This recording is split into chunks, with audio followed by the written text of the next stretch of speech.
Welcome to the Whole Food Plant-Based Cooking Show, where we make plant-based cooking easy. I'm Jill, and today we are making a wonderful, delicious, comforting stew with cornbread dumplings.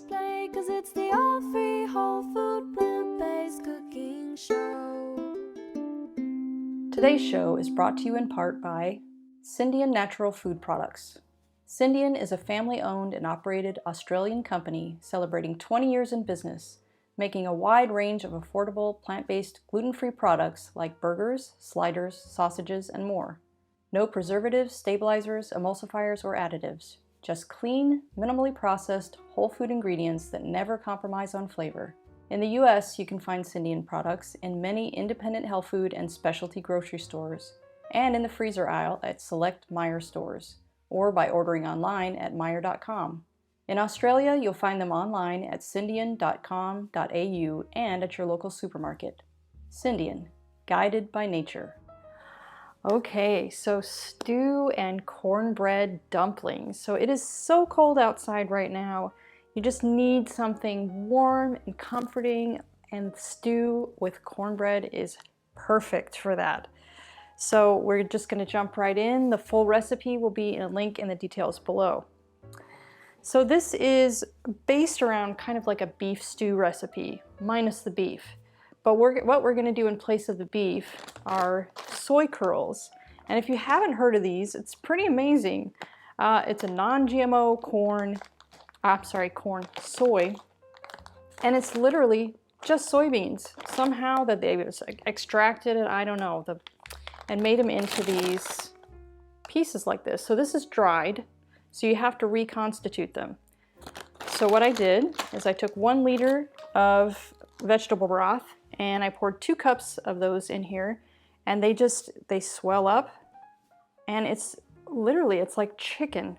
It's like the fibers of chicken, and it's just a really nice chewy feel. So I soak it in the vegetable broth just so it can give it a little bit of extra flavor. You can also do it in water too, but the vegetable broth is just a step up. Okay, so my pan is already on medium-high. We're going to start our onions cooking, and instead of oil, we're going to use a little bit of the vegetable broth, just like 2 or 3 tablespoons. And this is 1 large onion that's just chopped up into chunks. So we're going to cook that for about 5 minutes or so, until the onions are nice and translucent, and then we're going to add some of the other ingredients. Okay, so now the onions are ready. We are going to put in, I've got 3 cloves of garlic that are minced, 2 teaspoons of smoked paprika, 1 teaspoon of cracked pepper, and 1 teaspoon of rosemary. Just going to get that in there.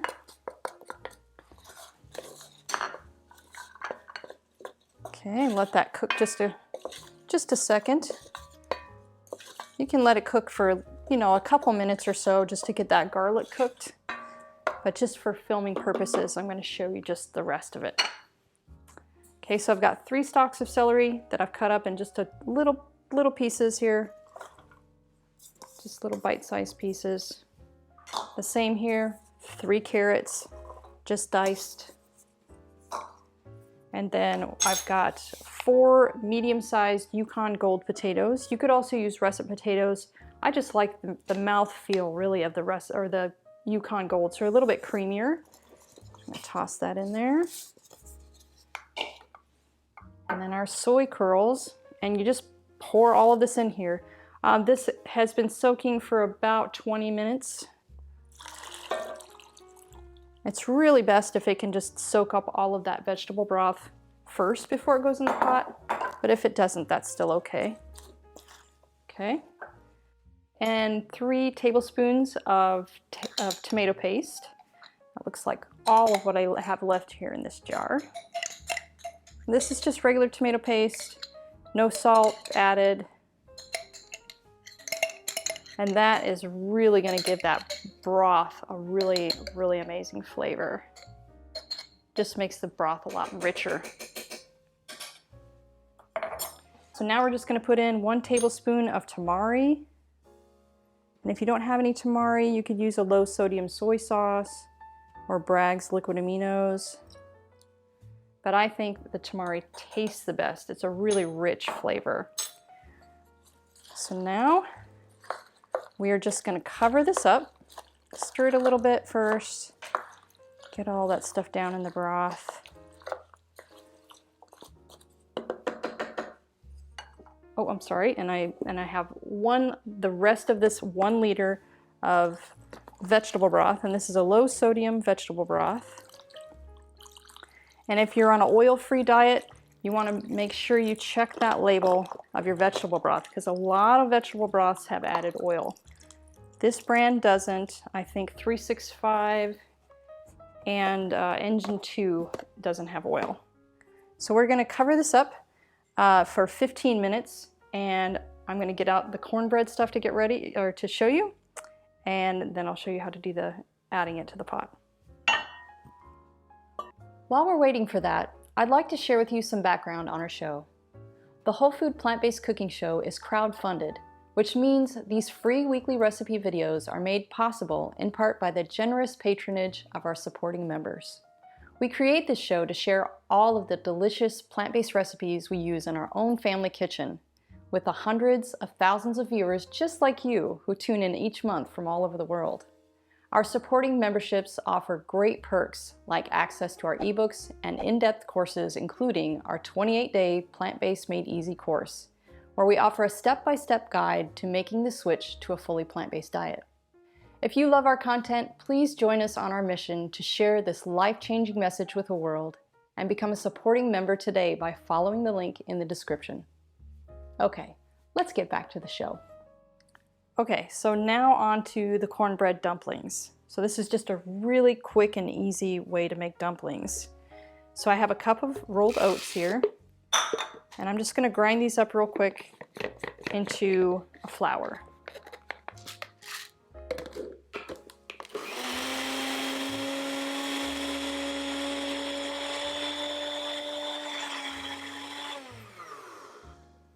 Okay, and it doesn't have to be a real fine flour because our cornmeal is a little bit coarse. It's a little bit more rustic, right? Okay, so we're going to put that in the bowl. And then I've got a cup of cornmeal here and 2 tablespoons of flax meal.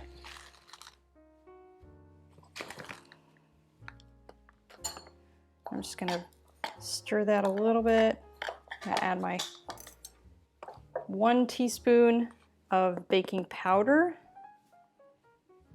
and a ½ teaspoon of baking soda.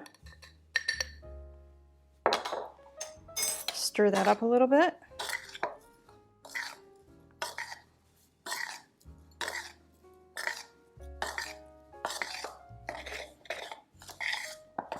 Okay, now on to our wet ingredients here. So I have a 1.5 cups of unsweetened soy milk. And I'm going to add 3 deglette dates. So if you were using medjool, you just use one medjool date. And we're just going to blend this up. That's just going to give it a little bit of a sweetness, because cornbread usually is just a teeny bit sweet.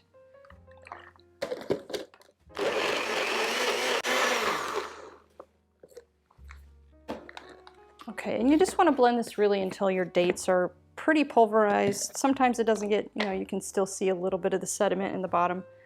That's perfectly okay. So now we're just going to mix this together.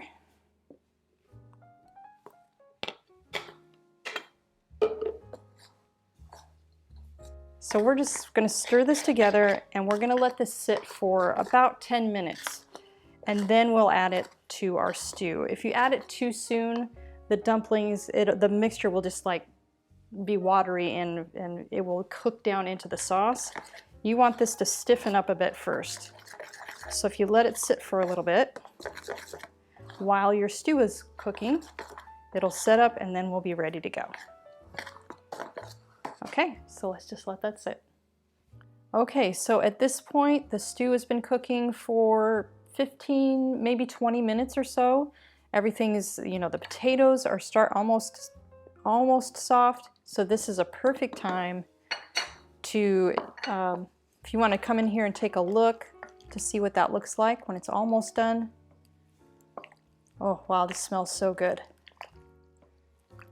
Okay, and what the cornmeal looks like when it's had a little bit of time to sit up. See how thick this is? It's really thick, so when you put it on top of the stew, it's not going to just run all over the place or run down into the stew. It's going to sit on top. So, kind of pat things down a little bit here on the top of the stew, and then you're just going to go a spoonful at a time and just glob it on top, spacing them out just a little bit because it's going to puff up just a little bit. So what's going to happen is when we put that lid back on, because it's essentially like a Dutch oven, it's going to bake those just slightly, these dumplings, and some of that, the mixture from the dumplings, is going to sink down into that stew and thicken the stew. So it kind of does two things at the same time. Okay, make sure we get all of that out of there. You'll know when you have these dumplings, so delicious. Okay, so now you're going to put the lid back on and you're going to cook it for about 15 more minutes, or until, you know, the dumplings are done to your liking. So I'm just going to put that lid back on, keep that heat on medium high, and just let it cook for a little while longer, and then we get to see it and taste it. Ooh, it is done. Oh my gosh, you guys have to come in for a look. It may not be the prettiest dish, but boy, it tastes so delicious. You are gonna love this. So I'm gonna let this cool down a little bit because it's still boiling hot, and then we'll go in for a taste. Okay, let's go in for a taste. Hopefully it's still not, it is still very, very hot, but not too hot that I'm gonna just scald myself. Oh wow, you should see this gravy. It's so thick and luscious. Oh wow. And it smells so good. Okay, let's go in for a taste here. Yeah, it's hot.